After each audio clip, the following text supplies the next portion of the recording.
The story began with an exploration of the concept of ranking, a system that determines a person's status in life. It's the same thing that ignites inner desires and pushes you to seek self-actualization. This ranking manifests itself in power and intelligence, as well as in social connections, wealth, and even your choice of classes. In an era like this, everything is evaluated according to a hierarchy of values. At the same time, the young lad's journey was just beginning. He stood looking ahead, contemplating the path ahead of him.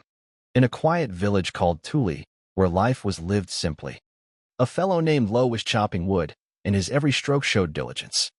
On his face he read satisfaction after work, his age 16. At that moment, one of his fellow villagers called out to him asking him to sharpen his sword. Suddenly, an enraged girl named Yuna flew in, kicking the man and yelling at him not to ask Lo to do everything for him. Yuna, also 16 years old, showed determination and firmness of character. She said Lo has always seemed distracted since he was a kid, and that doesn't mean he's a slacker. But Yuna didn't stop there. She grabbed Lo and shook him, clearly resenting the other's unceremonious use of him, though Lo himself didn't react in any way. Then in a calmer tone she said she understood, Lo was just being overly kind. But suddenly an idea popped into her head, and Yuna smiled brightly. She approached Lo and he whispered excitedly, asking if he wanted to leave the village for a while, because she found a secret path that no one knows about. Before they could decide, Yuna's grandmother appeared. She forbade them to leave the village, citing ancient rules. Yuna tried to persuade her, but the old woman did not agree, sharply pushing her granddaughter away with a stick. Then a couple of men intervened and Nana demanded that Yuna be locked up because of her behavior. In stark contrast, the other fat man asked Lo to bring water later, and Lo calmly agreed. The man pointed out how different Lo and Yuna were, even though they were almost the same age and were the only young ones in the village. Afterward, he told Lo to get some rest. Surely he would have things he wanted to do for himself. But Lo politely declined, insisting on helping, which surprised the man. Lo's mind flashed back to how the residents had welcomed him after his parents died, becoming a real family to him. He remembered how everyone treated him warmly, like he was one of them. They tried to make sure he wasn't lonely. In return, he quietly decided to repay that kindness with gratitude. Smiling to himself, Lo thought about how much he loved the village and all its inhabitants. The man, touched by Lo's words, invited him to move in with him starting today. But Lo politely declined, explaining that he was still living in the house left behind by his parents. In the end, Lo once again convinced himself that the people in the village meant a great deal to him. Meanwhile, Yuna sat locked up in a wooden cage in the village square, longing for the outside world. She was calling loudly to her grandmother, demanding to be let out. But the old woman only looked at her with irritation, lamenting her granddaughter's stubbornness and wishing she were calmer like Lo. When Yuna tried to understand why her grandmother wouldn't let her out of the village, the old woman replied that there was no need. Merchants would drop by from time to time. But Yuna objected, explaining that it wasn't about needs. It was about her desire to explore the vast world beyond, about why they should remain imprisoned. With a serious look, Grandma revealed that someone out there hated them. Yuna asked stunned, wondering who it could be. But Grandma brushed it off, saying she shouldn't know that. In time, it will all become clear. Meanwhile, Lo drew water from the well, working concentratedly and without haste. Once the deed was done, he looked around to make sure everything was okay. But then some kind of rock hit him in the back of the head. He turned around and saw Yuna hiding behind him.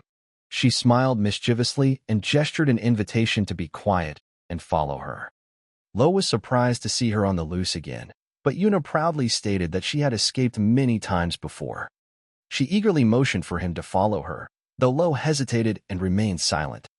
When they got beyond the village boundaries, Lo expressed concern that grandmother would scold them both if she found out. But Yuna assured him that everything would be fine, especially since they wouldn't be gone for long. She added that she wanted to show him something special. The suggestion made Lo embarrassed. They advanced through the lush green forest, Yuna walking forward excitedly and Luo cautiously following behind her. When they were almost out of the woods, Yuna's excitement grew. She told Lo that they were close to where she had been before. Walking side by side, Lo looked at his surroundings with wonder. At last they came to an expanse where before them stretched a majestic valley as far as the horizon. Yuna exclaimed with delight, pointing at the breathtaking scenery and marveling at the scale and beauty of the outside world. Lo was touched. It was the first time he had seen such a sight, and, overwhelmed with emotion, he could not refrain from exclaiming how incredible it was.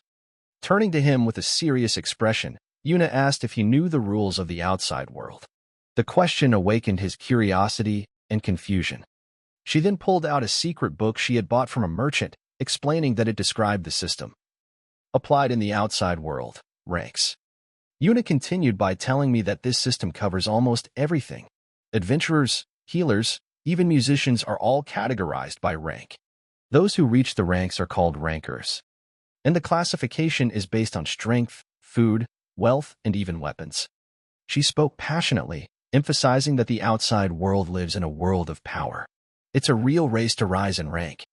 Lo was amazed, gradually realizing that the external rules were completely different from what he was used to. Meanwhile, Yuna was proclaiming her dream of becoming a ranked adventurer. She said she wants to travel far, face challenges, meet rivals, and eventually become a badass adventurer. Lo earnestly reminded her of the prohibition against leaving the village. But she interrupted him, full of energy, saying she didn't care about inhibitions. Her decision was final. Then she held out her hand to him, inviting him to go together. With a wide smile and a shout of joy, she announced that she wanted them to embark on an adventure together. Lo looked at her with a skeptical expression on his face. At that moment, she remembered a dangerous childhood moment when she was attacked by a huge monster when she was 5 years old. And she got really scared. She remembered how Lo had bravely saved her by meeting the bird with a sudden and an unexplained burst of power. Lo was confused by the story and asked if it really happened. Yuna confirmed enthusiastically and noted that something strange had come out of him then. She continued that she's since realized, though Lo is usually calm, but when he's serious, he's the strongest. With a smile, she said he would shine even brighter in the outside world, and enthusiastically invited him to join the adventure. She said he would make a great adventurer, and they will explore the outside world together. Lo was silent for a moment, then thanked Yuna softly. However, he confessed that despite everything, he loves his village and can't bring himself to leave it. Yuna became furious at his decision. She began to beat him in frustration, shouting her disagreement with his stubbornness. After announcing that she would be traveling alone, she turned around, shouting in anger and frustration that she would not look back again and would go her own way. Lo shouted to her to be careful on the road. Sitting in thought, he suddenly realized something he hadn't thought of before, that Yuna would indeed be leaving the village for good. He gazed lonely into the distant horizon, while Yuna's words about the ranking system in the outside world echoed in his head. Time passed, and the sunset began to color the sky with warm hues. And all the while he sat on the grass and looked up at the sky. Finally, toward evening, he decided to return to the village. He got to his feet and looked up at the sky in a strange way. In the clouds, something strange caught his attention. He turned around, surprised, and was shocked to see a huge object above him, ominous and out of place. Suddenly, that flying island began to glow with energy. A powerful beam erupted from this object, full of light and energy, so strong it knocked Lo to the ground. He tried to understand what was happening, but suddenly everything stopped. The mysterious object suddenly disappeared with astonishing speed, leaving Lo in fear and anxiety. He immediately ran back, eager to check everything. If Yuna, her grandmother, and the other residents are okay.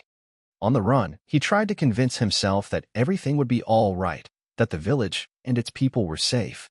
But when he came to the place where the village was, all he saw was a huge crater in the middle of the forest. Not a single living thing, and terror gripped him.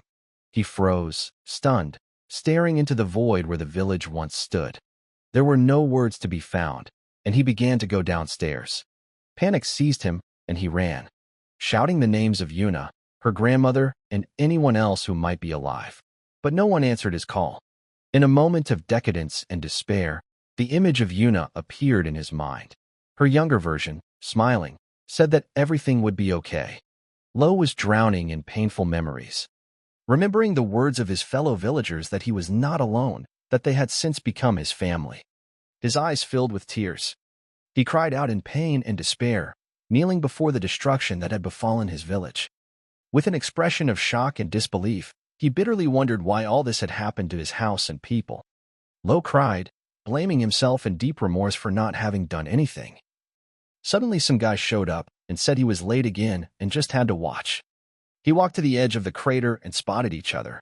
Weeping Lo looked confusedly at the man who had suddenly appeared. Suddenly the stranger snapped out of his seat and jumped into the crater, running up to the boy. He calmly asked if Lo was a survivor of Tuli village. Lo answered in a quiet, sad voice, yes. The man expressed his condolences to Lo and the pain he is going through, and then reported that the island that had appeared earlier had disappeared. This surprised Lo, and he asked what the island was. He wondered about the nature of the mysterious object, who appeared and disappeared instantly, and, seized with anger and tears, demanded an explanation of the fate of his fellow villagers and what had happened to them.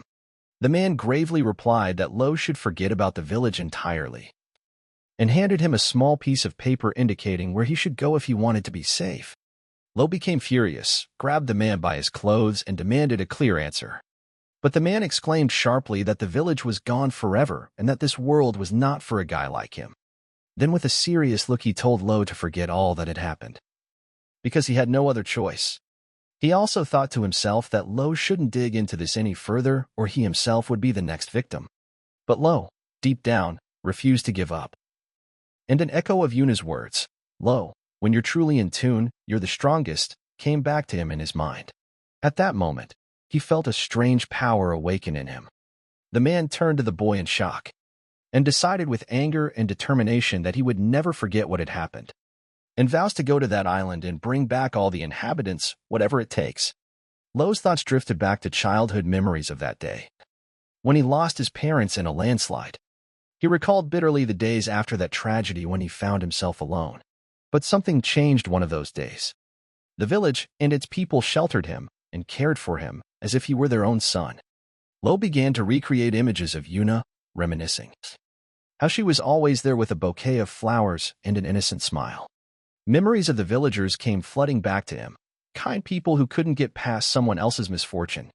At the decisive moment, Lo realized that he could never forget these people, and the mysterious energy of prana flowed out of him powerfully.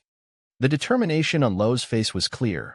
He was determined to go to that island at any cost and bring back everyone he had lost. The mysterious wanderer Lo encountered was shocked by the sheer volume of prana emanating from the guy. Strange shapes began to appear in front of the man. The space around Lo began to distort due to the power that surrounded him. At that moment, Lo remembered the definition of prana from a book he had read. It is the mental energy inherent in all living things. He also read that everyone has prana, but only a few are able to use it consciously. The especially gifted can intentionally channel this energy and empower it. Usually prana is invisible and colorless, but in the strong it shows up brightly and clearly. Lo also recalled that different races may have unique properties of prana. He introduced his fellow villagers and began to feel even more saddened by their passing. The traveler noted with concern that Lo was one of the few survivors from a place called Babel. And at first, I wanted to protect him, but now I realized that he would soon free himself. The man thought regretfully that Lo had no idea how dangerous his situation was. At the same moment, he thrust his sword into the ground right in front of the guy. He then turned to Lo and said that if he truly wanted to get to the island, he would have to take up the sword and prove his strength. The man seriously added that once he saw enough potential in Lo, he would personally take on his training. Lo looked at him and drew his sword from the ground. The warrior bared a second sword blazing with red power and ordered Luo to fight to the death. A fierce battle ensued between the two. Luo stood shrouded in a mighty green prana, while the man stood in a red aura of prana. Luo rushed forward, attacking with the power of his unique prana and full determination to fight. During the fight, the man noticed that Lo's swordsmanship was weak, but the power and pressure of his strikes were amazing. Despite the ineptitude, Lo's onslaught was unexpectedly crushing. As their blades clashed, they exchanged sharp glances that reflected the seriousness and strength of each. A wave of prana surged around Lo, startling the man and increasing his astonishment. Then he realized that Lo was truly exceptional, and he barely contained his admiration for the young man. Lo lunged forward even harder, his face burning with determination and anger as he continued to press relentlessly. After that powerful strike, an entire energy beam of prana was formed. After the fight was over, the man sat down next to Luo and said that the island that made the village disappear was called Heaven Island. He explained that the island usually floats above the ocean, but sometimes suddenly appears in random places, destroying everything around it. The man expressed regret that he had tried many times to stop it, but again he was unable to prevent the destruction. He concluded by telling Lo about the theory that people surrounded by the light of this strange island are transported directly to Heaven Island. Lo wondered what would happen if he touched the mysterious light. The man calmly replied that it was only a theory. Then Lo asked, what should he do? With a serious and deep look, the warrior said that Lo had to be in the top 10 in the adventurer rankings to reach the island. Lo inquired about the nature of this ranking. The man explained that adventurers are professionals whose job it is to explore and develop undiscovered lands. He added that they make up the largest group among the classifications, and those in the top 10 are equal in strength to the monsters. The man clarified that by reaching the top 10 adventurers, Lo would be able to enter Heavenly Island. The boy grabbed and squeezed his clothing tightly. He warned that the island has been at the top of the danger zone rankings since he first arrived, and adventurers returning from there are a rarity. Afterward, the man asked Lo if he still wanted to go there. And Lo confirmed with unwavering determination that he would. The man stared at Lo for a long moment, pondering his answer. After a short pause, he said he would only train him for a year from now on, but only in swordsmanship. He suggested that Lo first train and then conquer the top of the rankings himself. The man introduced himself as Adel, the first most powerful knight among humans. Adel asked the young man his name, and he calmly replied, Lo. Adel then shook his hand and seriously warned me that there would be no mercy in training. He smiled and acknowledged that Lo was the first man to hit him from the first punch. Lo looked at Adel with a hard stare, ready to be tested. Thus began a year of training that Lo himself later described as the Year of Hell. Lo trained with extreme intensity, and his hands and feet were covered with sores and blisters. My skin was tearing against the rocks. He also faced dangerous challenges where muscles were torn and bones were broken. Pain and suffering became such a frequent occurrence that blood was constantly flowing due to the rigors of the training. After all this torment, Adel suddenly stopped talking about the celestial island, as if insinuating, look for answers yourself, and if you fail, accept it. Lo continued to fight and endure, believing that his fellow villagers were alive, and that belief propelled him forward. Many questions still haunted him. He kept thinking about why the village disappeared, and about what this mysterious island is all about. Lo stubbornly walked forward with his sword, assuring himself that he would get to the truth by moving up the ranks of adventurers. With indomitable determination, he promised himself again and again to reach the heights of the ratings to uncover all the mysteries of what had happened. It had been a full year since training had begun, and Lo was standing next to Adel at the top of the hill, admiring the view. Adel asked, looking at the horizon, if he was ready for the next journey. Lo replied confidently and calmly that he had been ready for a long time. He stared thoughtfully ahead, remembering Yuna's words about her dream of becoming a ranked adventurer, and invite him on your adventure. He also remembered that Yuna, dreaming of this world, had disappeared and realized that he was now going there in her place. Lo inwardly resolved to fulfill Yuna's dream and complete her journey for her. At this point, Adel called out to him, telling him that it was time to begin his journey, and invited him to go forward. Lo calmly and confidently replied that he was ready to hit the road. After a year of grueling training, Lo had changed dramatically. He was now 17, and he had grown considerably during that time. Luo was indeed fully prepared to begin his journey to the Heavenly Island as an apprentice to the strongest knight of humanity. His journey began in the kingdom of Balthur, more specifically in the village of Tuli, and headed for the royal capital of Traquista. There was an institution called the Bureau of Recognition in Traquist that kept and updated rankings of adventurers. In one of the offices, a girl was sleeping on a pile of scattered books and papers, mumbling in my sleep about onions and that it's time. The girl suddenly woke up in a panic, realizing that she had overslept and missed important business. She met a coworker who asked if she'd been sitting up all night looking at ratings lists. The girl excused herself that it's part of her job, since she's a recognizer. A colleague advised her to conserve her health, given that her important job requires the constant evaluation of many people. It was explained that recognition management is a profession whose staff travels all over the world. to fairly evaluate the skills of adventurers and assign them ranks, and that workers are taught this in a special way. The staff of the Office of Recognition must have extensive knowledge and high judgment and decision-making abilities. Also, to get a position that gives you the right to evaluate and rank others, had to go through a lot of checks and tests. Thus, it was considered one of the hardest jobs, and it was not for everyone. It was only available to a select few. The girl smilingly admitted to her colleague that she was just a junior employee and would have to work hard to earn a promotion. She laughed out loud, saying she wanted to do many things at once. A colleague suggested that the best way to get promoted was to become the personal agent of a prominent ranker. But the girl sadly replied that she had not yet found anyone worthy of her attention. The coworker laughed, noting that her demands were too high. But the girl said it's not her standards at all, it's that all the current rankers are morons. She passionately explained that competition among adventurers used to be fierce, and now the top rankings are stagnant, taking away valuable customers. The girl firmly stated that rankings are only valuable when they are constantly changing and evolving.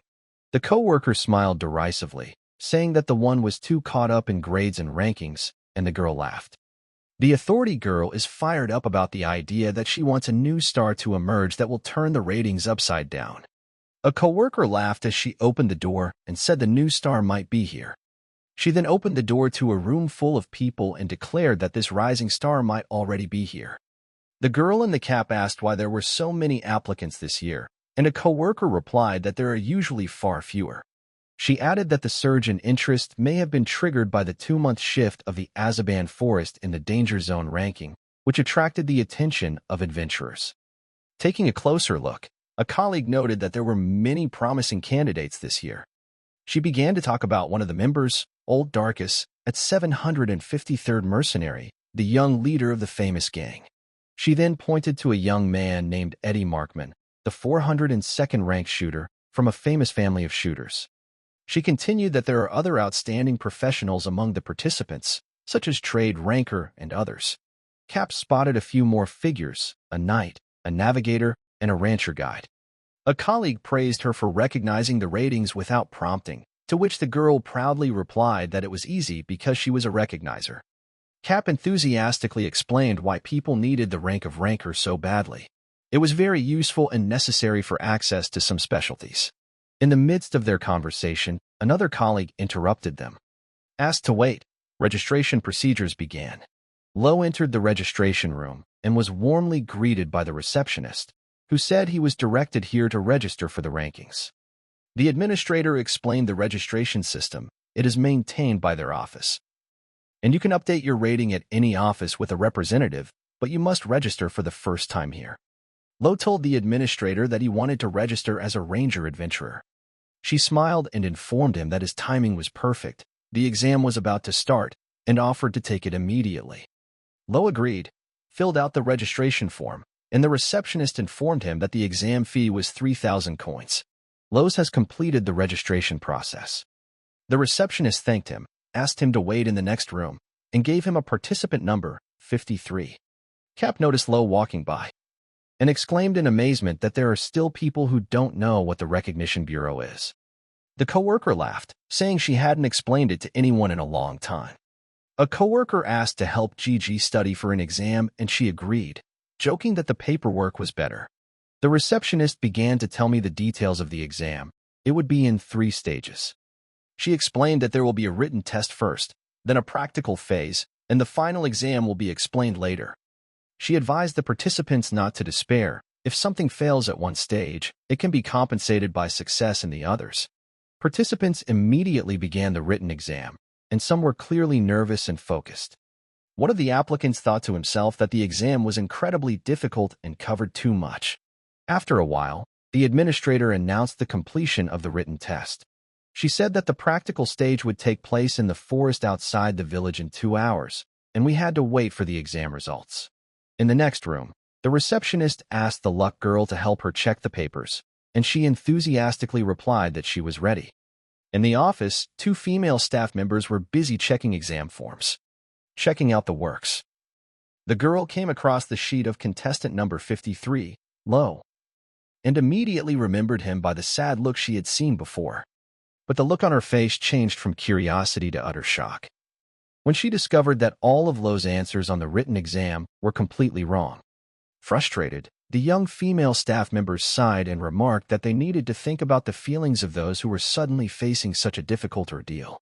2 hours later, the participants gathered in the forest for a practical examination where the administrator explained that they were to find certain treasures. She pointed to a large board with the value of each item and strictly forbade fights between the participants. Whoever took the item first was the item. The test subjects began bragging about skills and abilities. The administrator gave the start of the practical stage, and the participants rushed into the forest. She breathed a sigh of relief when everyone left, saying she could take a little break now. She asked her colleague how many of them she thought would be able to pass on, and her colleague said about half. As the participants nimbly moved through the thicket, the receptionist asked if there was anyone particularly noteworthy among them. But my colleague sadly replied that she hadn't noticed anything outstanding so far. At that moment, old Darkus, who was the first to reach the gathering place, appeared and asked if he was the first to complete the task. Old Darkus presented a piece of precious royal ore, which earned him 120 points in the exam. The administrator clarified if he was sure he wanted to complete the exam right away, and he indifferently replied that he would take it anyway. She tried to explain that more points would give him a higher ranking at registration. But he showed no interest, saying that his main occupation was mercenary and the ranking of adventurers didn't matter to him. Meanwhile, Eddie Markman quickly appeared with a rare bird feather and wondered who had gotten there before him. I already told him it's worth 180 points. Old Darkies began to taunt Eddie about the bird feather. But the man confidently replied that the feather belonged to a bird capable of flying silently at 500 kilometers per hour.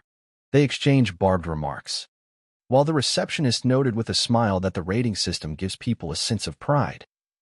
And a colleague confirmed that this is part of the strength of the participants. Suddenly, everyone's attention was drawn to the loud approaching footsteps. The crowd stared in amazement as Lo came out of the woods dragging the carcass of a huge bear. Lo approached them, dragging the huge carcass behind him and throwing it on the ground. Calmly said he didn't know how to get the bile out of a bear, so he brought the carcass whole and asked if it would be accepted that way. The receptionist hesitated, but said that in principle it was acceptable, as strange as it sounded. Lo got 300 points, and everyone was amazed at how he killed a red bear on his own. The girl asked in surprise how he had managed to recognize such a rare animal if he had done so poorly on the written exam. And he simply replied that these bears often appeared near his village. The girl was puzzled by Lo's attitude, and another participant wondered aloud to a friend if he had seen that fight and how Lo had brought the carcass.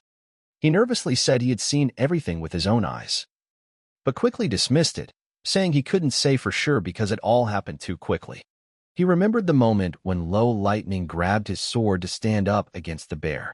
In the blink of an eye, Lo defeated the bear with one punch, leaving everyone in shock.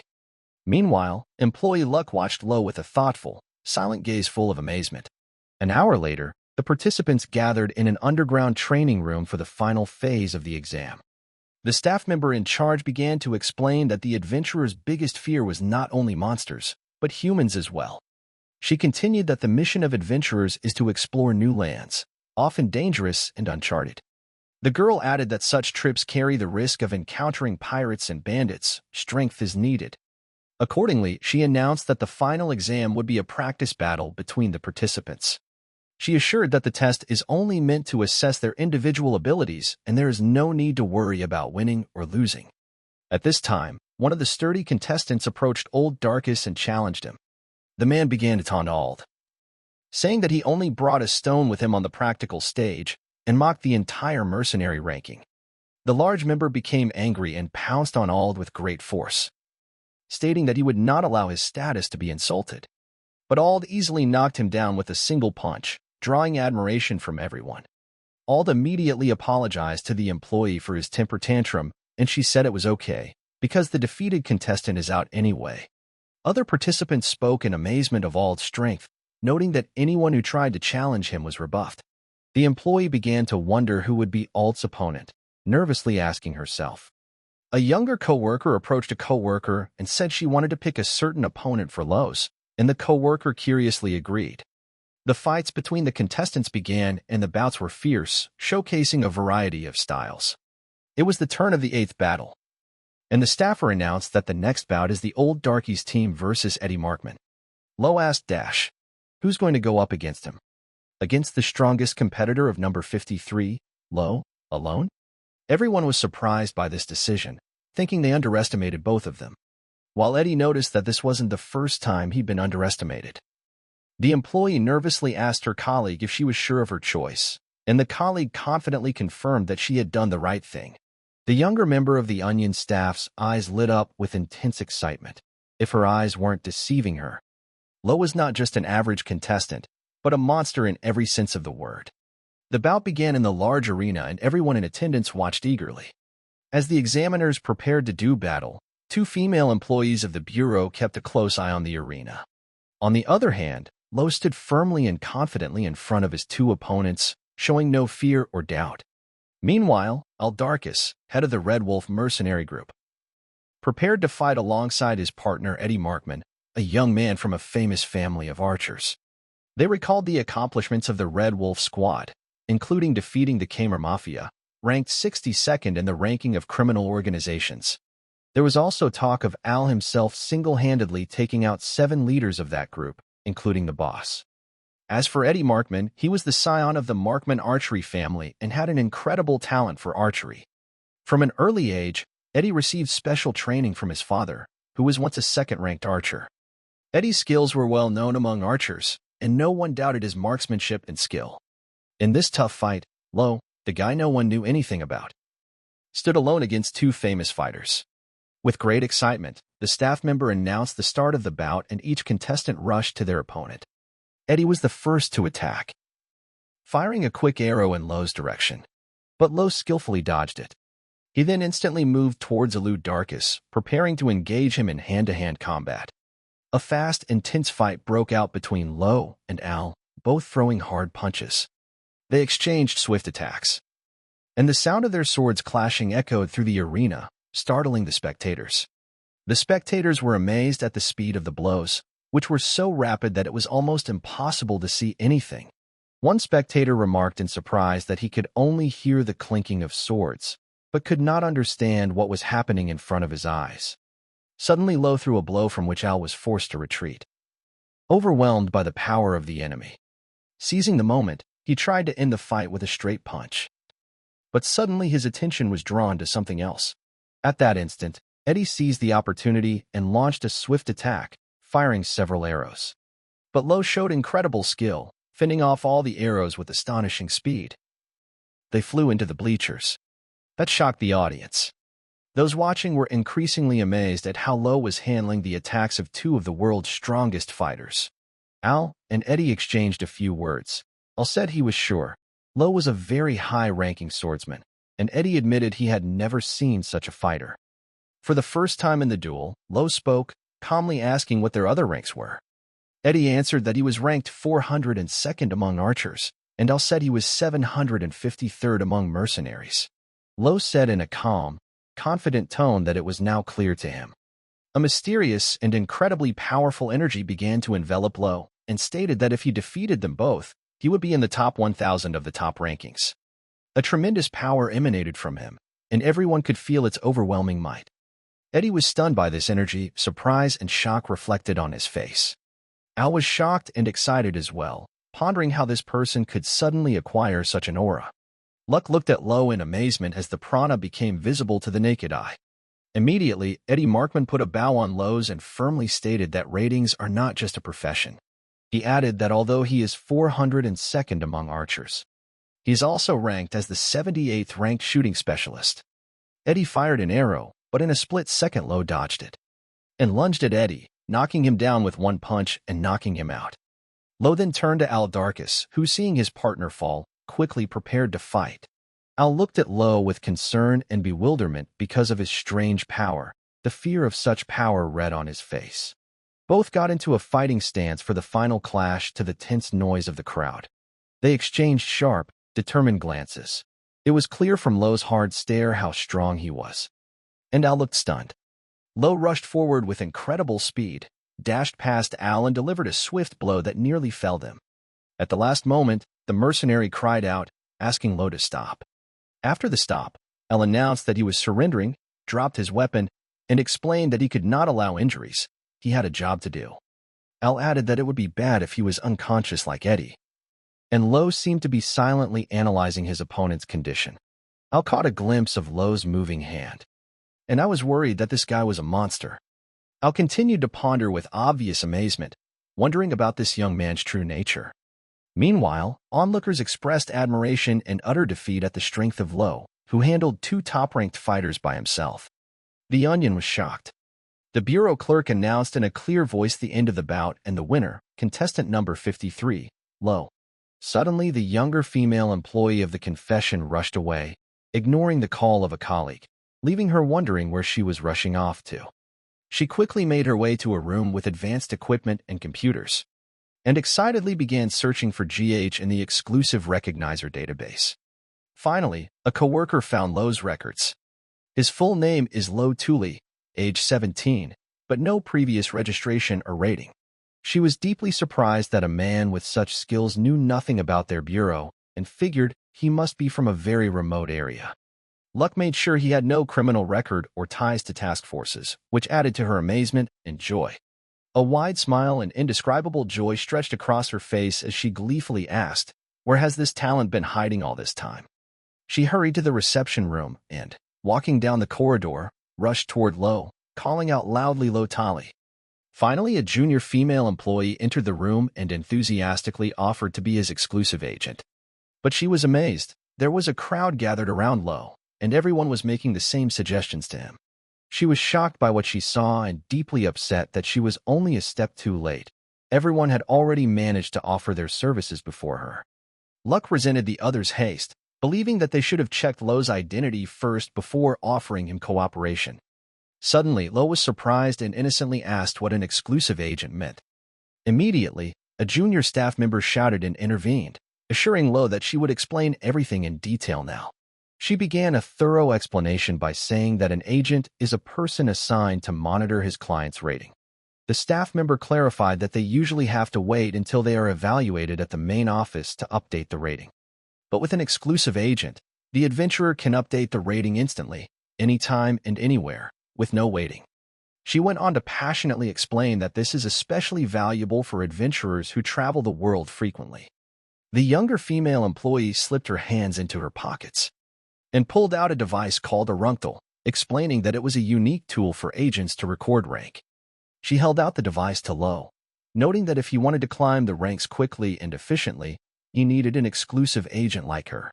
Lo thought for a moment, seriously considering the suggestion, then said in a calm tone that he only had one condition. Lo looked around at everyone and clearly stated that he was willing to hire any exclusive agent who could help him get into the top 10 rankings. A moment of astonishment spread among the observers after Lo's unexpected and difficult demand. People began to whisper, noting that the top 10 included powers beyond compare. Some in the crowd expressed concern about Lo's request, pointing out that even with his outstanding ability, it's nearly impossible to get into the top 10. Despite this, Lo remained silent without adding a word, and continued to look forward with obvious confidence and determination. At that moment, the junior staffer looked at him and noticed how Lo quietly stepped back without picking anyone out. She turned after him, yelling loudly and calling for him to stop and wait. The employee quickly left the bureau. She hurried to catch up with Lo, who was heading for the exit of the building. When she finally managed to catch up with him, she called his name loudly, asking him to stop. Bao, panting, asked why does this particular hero want to be in the top 10 ranking? But he cut off her question and said it was none of her business. Then the Onion asked her to make it her business. She excitedly stood up and began her speech about wanting to become his personal agent of recognition. It is with her help that the protagonist will be able to reach the top 10 in the rankings. But Lo replied calmly that he didn't want to put the child in danger, which surprised the employee, who got mad and said she wasn't a child, but a recognizer first and foremost. Lo answered her firmly and decisively that even if she wasn't a child, he had no intention of hiring anyone. He continued, looking quietly into the horizon, adding that he didn't want to drag others into what he himself was doing. But the employee wouldn't give up. insisting again with even more confidence that she had a job to complete at any cost. She spoke with even more fervor, explaining to Lo that she had a strong reason for risking her life. And that's why she wants to work with him and form an alliance. They stood silently facing each other, surveying the city, and Lo listened intently to her words. The junior, Lo, revealed her main reason, stating that she has a purpose and a mission that she intends to fulfill no matter what. In that moment, Lo remembered his own purpose for coming here and the promise he had made a year ago. Hearing this, Lo replied very quietly, looking her straight in the eye, that he, too, had business to complete, no matter what. They stood face to face in direct confrontation, and the city around them was bathed in golden sunlight. The coworker excitedly extended her hand to Lo, assuring her that she could handle it. Lo, a former senior at the time, said she would elevate him to the top of the rankings and gave her name as the Onion of Emiya. Lo said his name too, though she already knew it, and held out his hand as well. Finally, they shook hands against the setting sun, marking the official beginning of their union. The scene shifted to a house that the junior staffer rented, where she greeted Lo warmly, excitedly asking if he liked the place. The employee enthusiastically explained that the lease was only for a few days and suggested Lo's use it as a temporary base. Lo politely thanked her for her labors, calling her very capable, but she embarrassedly replied that it wasn't that important. It turned out that GH had expressed doubts about her services, offering a probationary period of a week instead, which made her very angry.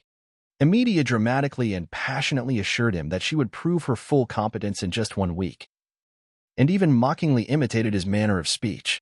Lo almost smiled and simply said he hoped so. Emilia has noticed that, despite the power and seriousness of Lo's fighting, he is very absent-minded in everyday life. How often is he told that? Suddenly, the exam results came out, and the employee pulled out a rank tell device, enthusiastically announcing to Lo that his results were ready. Totals showed that Lo Tuli's original ranking as an adventurer was 2,728. The Onion was surprised and said that this was a very good rank obtained immediately after registration. Lo thought he should be in the triple-digit range. 2 of the exam participants already had high ratings. Eddie was ranked 402nd among shooters, and All was ranked 753rd among mercenaries. Emilia explained that the adventurer rankings are the most competitive of all the ranks, making high rankings extremely difficult, and it's not just about strength. She then showed Lo the details of his rankings, pointing out that he had another 58 rank of swordsman, which was an exceptional result. A coworker unequivocally confirmed that this number reflects peak talent according to the Recognition Bureau. Lo then asked if Ola and Eddie had other ratings. Emilia confirmed and brought out their different classifications. She sounded off on Alya Darkus rankings: mercenaries, 753, swordsman, 521, special purge, 209, investigators, 2,831, and trusted leaders, 86. She also listed Eddie Markman's rankings: shooters, for 20, snipers, 781, scouts, 2,111, and an impressive 19th place in mushroom farming. Emilia explained that having multiple ratings is possible, but it increases the workload and responsibility. But Lo immediately and firmly replied that he didn't want any extra work, and the employee smiled, saying she was beginning to understand his character a little better. A coworker outlined his main goal, clearly stating that he wanted to get into the top 10 of the adventurer rankings as quickly and as short as possible. She then excitedly pointed upward, noting that she assumed his ultimate goal was to get to Heaven Island. Lo continued to listen intently to her silently and earnestly, without denying what she had said. He asked in surprise how she knew that, and she explained that it was the only privilege of the top 10. Emilia then asked if he would tell her the reason for the hit, after the probationary period, and Lo agreed. She replied that she too would share her circumstances when her probation was over. Added that it would be fair to exchange details, though she noted that her situation is somewhat complex and difficult to explain to a newcomer to the world of ratings. A serious and mysterious expression appeared on her face as she quietly said that she was pursuing rank darkness.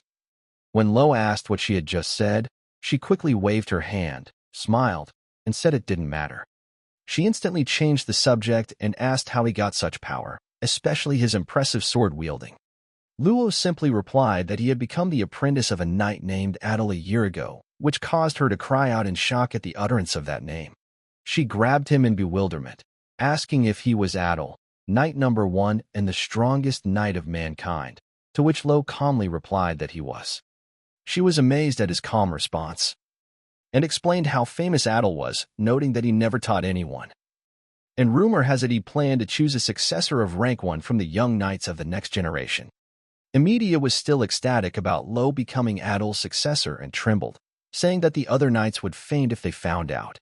Lo then quietly and simply asked if Adol is really that amazing, and the female employee confirmed that he is the number 1 knight and the strongest in the entire world.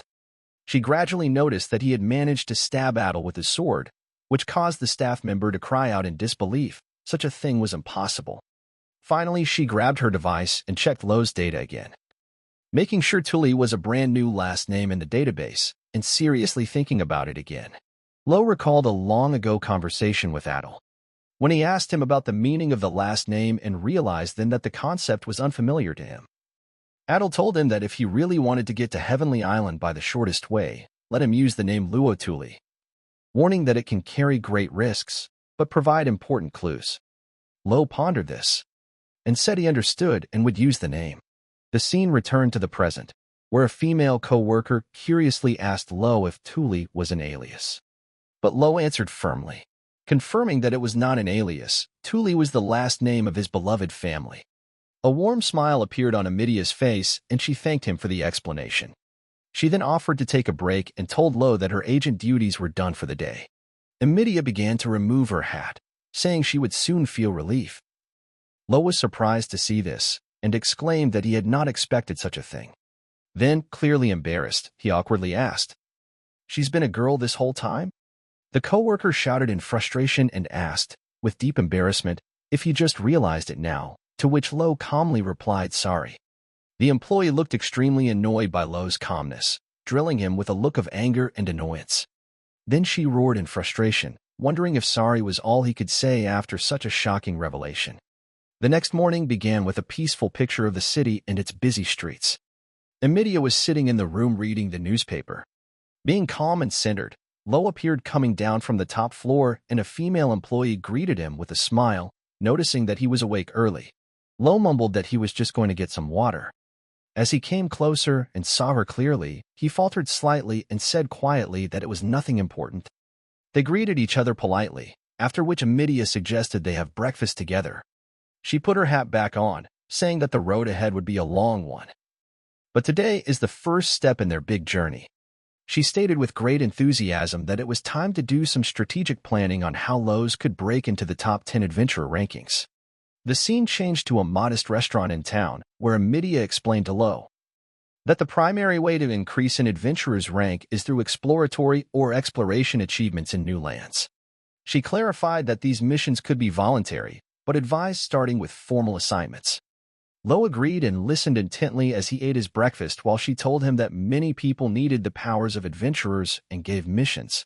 When she pulled out the RANKER device, he could easily access those missions with her help.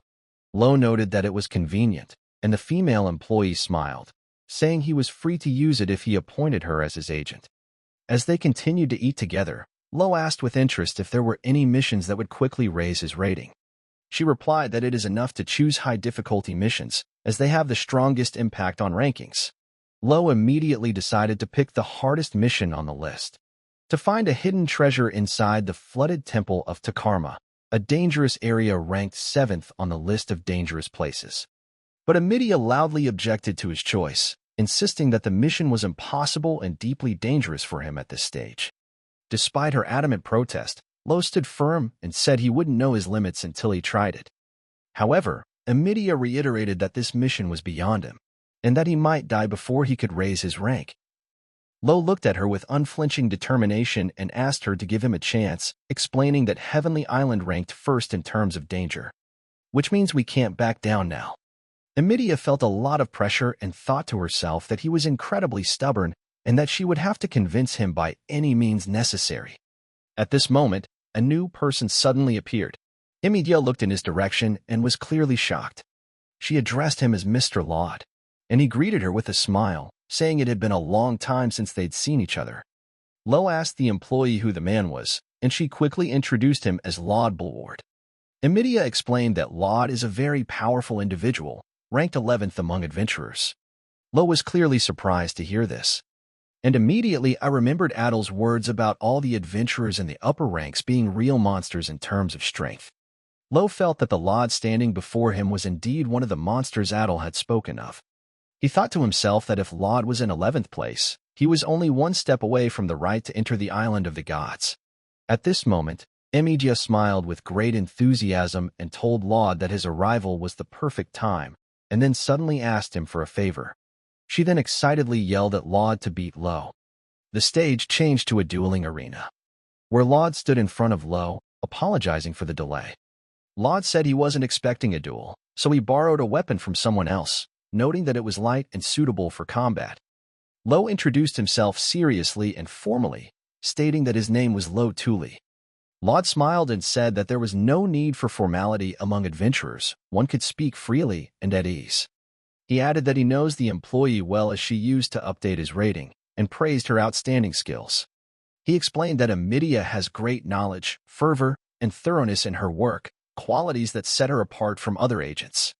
He also noted that since the request came from such a diligent employee, he was willing to help in any way he could. Laud prepared to teach this stubborn newcomer a lesson, adding with a smile that the onion clearly cared for him. Lo got into a stance and immediately sensed how powerful Laud was just by looking at him. The strongest aura of energy emanated from Laud, and Lo felt that he would be pierced if he tried to attack carelessly. At this point, the female employee shouted to Lo with great excitement that this is the perfect chance to realize how big the world he lives in is. Lo was silent for a moment, thinking that if this is a test of the size of the world, he's definitely up for the challenge. Lo's energy suddenly exploded around him, spreading outward, and he proclaimed aloud that he knew how vast and powerful the world was. Facing off were Lo Tali, rated 2728, and Laud Bulward, rated 11. In a serious and decisive fight before the duel, employee Emidia raised her hand with great excitement and loudly announced the start of the match. They tore at each other with great speed, and their weapons clashed powerfully, causing a flurry of sparks and the release of bursts of energy from the furious collision. Luo moved with incredible speed, delivering a powerful blow with his sword, now charged with prana energy, which led to a crushing chopping blow that still didn't hit Laud's face. Laud was deeply surprised as he watched Lo's abilities, and in his mind, he analyzed how Lo channeled prana energy into both his sword and shield during his attacks, and also noticed that he uses energy to amplify his movements on an extraordinary level. He continued to watch the sword technique of the sword Lo and realized that it was familiar to him, convincing himself that it couldn't possibly be the secret style of a great knight that is only passed down to one person per generation. While Laud was deep in thought, Lo seized the moment and moved forward, stating firmly that there was no time to think in battle. They were once again confronted by a tremendous force, and Laud seemed more relaxed this time, commenting calmly, while Lo kept pushing him. They exchanged a series of rapid successive attacks amidst the noise and chaos of battle, and their blows collided with such power that small bursts of energy erupted around them. Laud stepped back slightly, looking at Lo's overwhelming energy and noting that Lo's amount of prana surpassed even his own, and there was a strange shimmering around him as well. Laud bluntly asked Lo what race he was because of the strange energy they carried, and Lo looked visibly puzzled, wonderingly asking what he meant by the word race. Laud replied seriously that pretending ignorance would not help, and added that you don't acquire such energy later in life, you have to be born with it. Seeing that Lo didn't want to talk, Laud indifferently stated, which would force him to unleash his abilities in battle, and began preparing a powerful attack with his spear. Then he asked Lo if he could use the techniques, which confused Lo and made him wonder what the term even meant. Laud began to cast his special spell, and a huge energy began to rise around him. A huge energy exploded around Laud, forming a massive golden aura, which left Lo in unseen shock, watching the stunning display of Laud's strength. Laud continued his powerful chanting, reciting new words of the ritual, which caused a large number of glowing sharp spears to appear around him.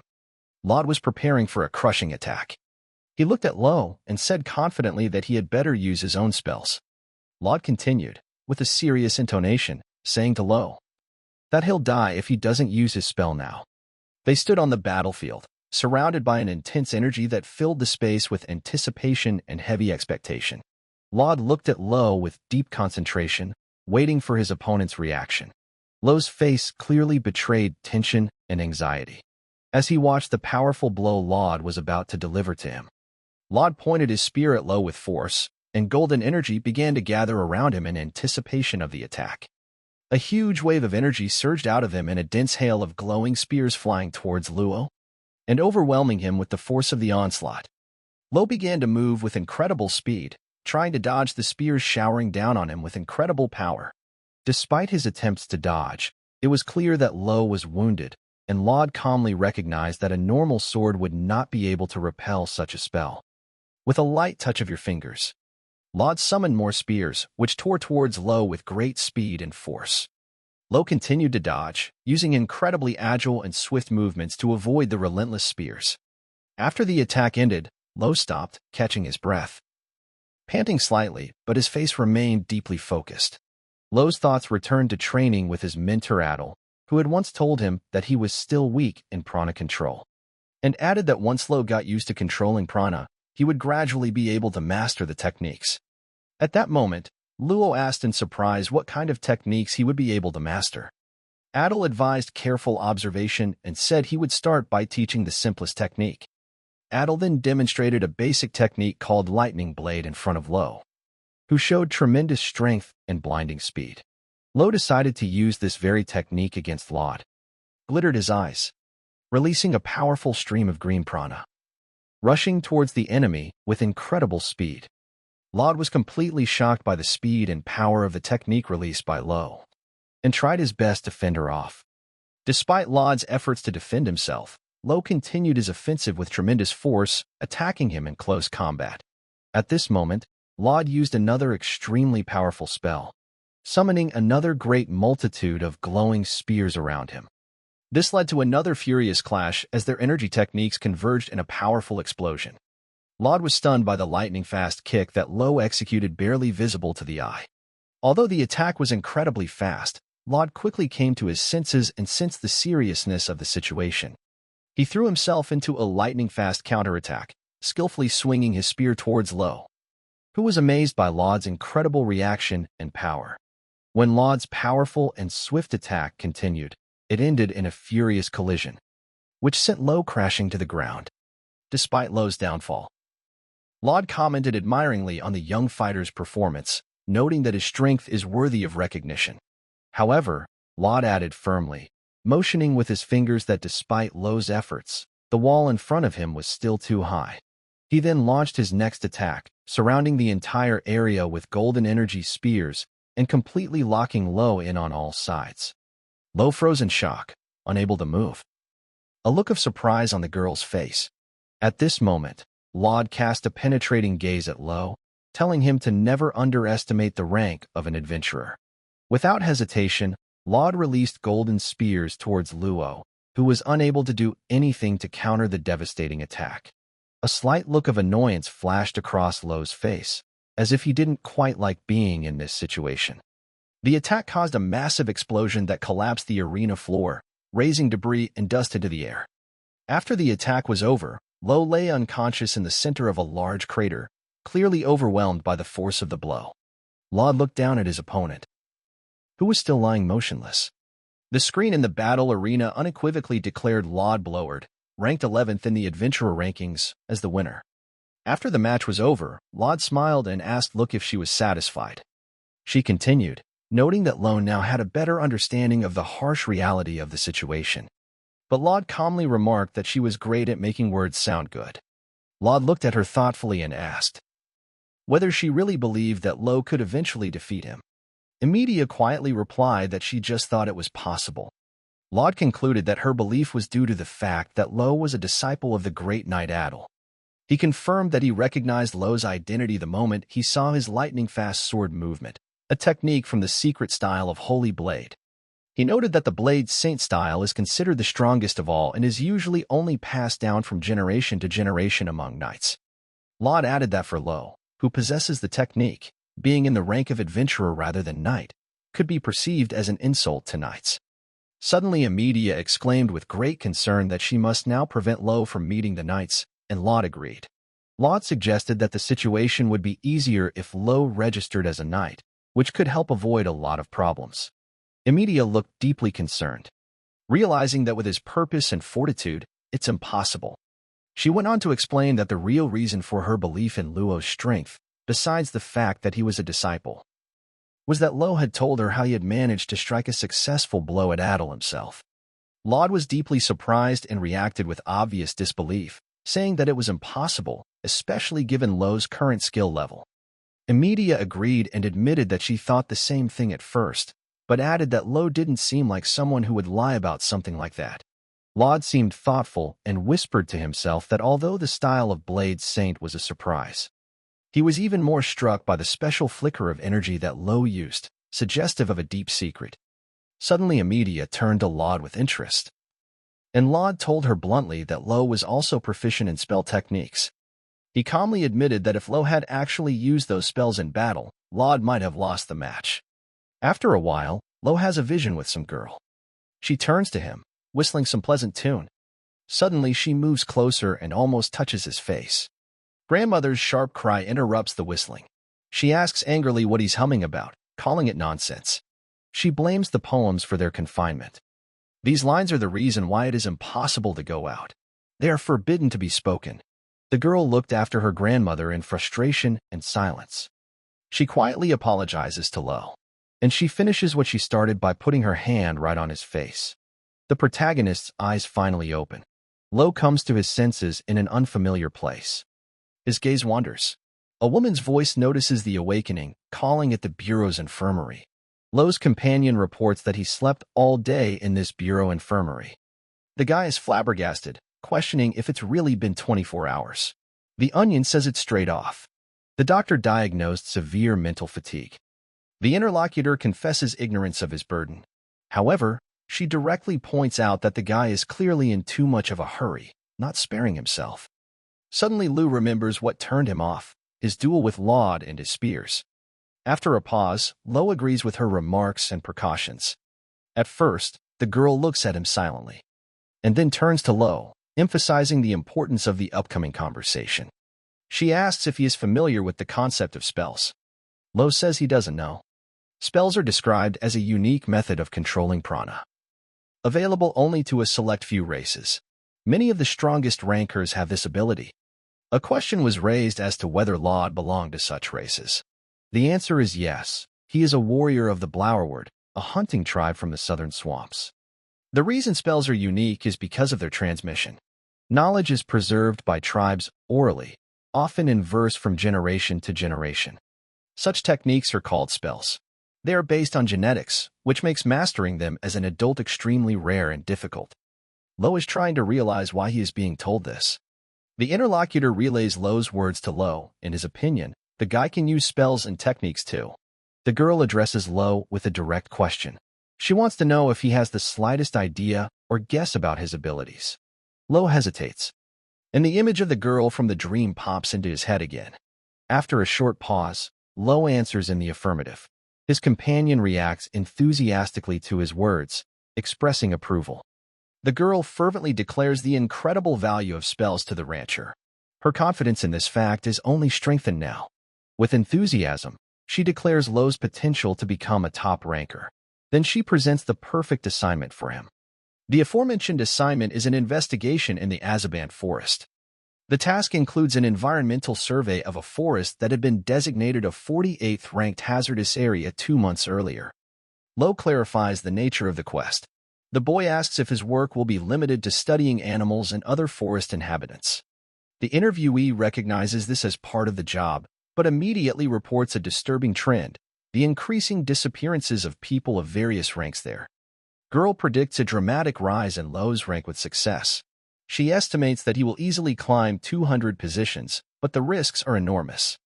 Lo gets to his feet and decisively accepts the proposed quest in the Azaban forest, announcing his agreement to take on the task. The guy turns to his interlocutor, noting that she proposed the quest, believing in his powers. She confidently confirms it. The design of the quest begins immediately. A girl warns of the prohibitions in the Azaban forest, protected animals, and restricted areas. The interlocutor reassures Lo with her presence, but insists on caution. The boy asks about the consequences of violations. Violation of the rules threatens a drop in rank. Adventurer reputation suffers from quest failures or damage to the ecosystem. The girl emphasizes an adventurer's rank is his reliability. Lo consciously takes this information to heart. The quest is complete. The interlocutor joyfully announces this as the beginning of a new phase in Lo's career as an adventurer. She describes the quest as a powerful first step in Lo's meteoric rise up the ladder of ranks among adventurers. The girl calls for a joint effort, expressing determination and support in the difficult investigation ahead. And the guy is relieved to agree. The frame switches to this strange forest, and two people in the middle of it. One character states the impossibility of changing what he has already seen by grabbing the other by the neck. Another character asks a question about another murder. The first character dismissively remarks the unimportance of the fate of low-ranked rankers. Killer stares up at the cage with a small animal, and he kicks it as hard as he can. The speaker expresses a sense of stupidity from trying to honestly raise his rank while becoming frustrated with the system. Here's the pet peeve. A character is looking at a unicorn. He expects to quickly enter the top 1,000 ranks after selling the creature's horn. The unicorn is shocked at the thought. An important truth is spoken. Martial prowess alone is not enough to rise in the adventurer rankings. A new character is introduced, Rosso Cruel, the 7th-ranked smuggler. He declares his destiny to help those suffering from injustice. The character firmly states his refusal to leave the lucrative hunting ground, showing determination and self-interest. An ambitious goal to achieve a place in the top 100 is spoken, expressing confidence in success. The bastard's name is Dalkin Iris, and he's a level 627 adventurer.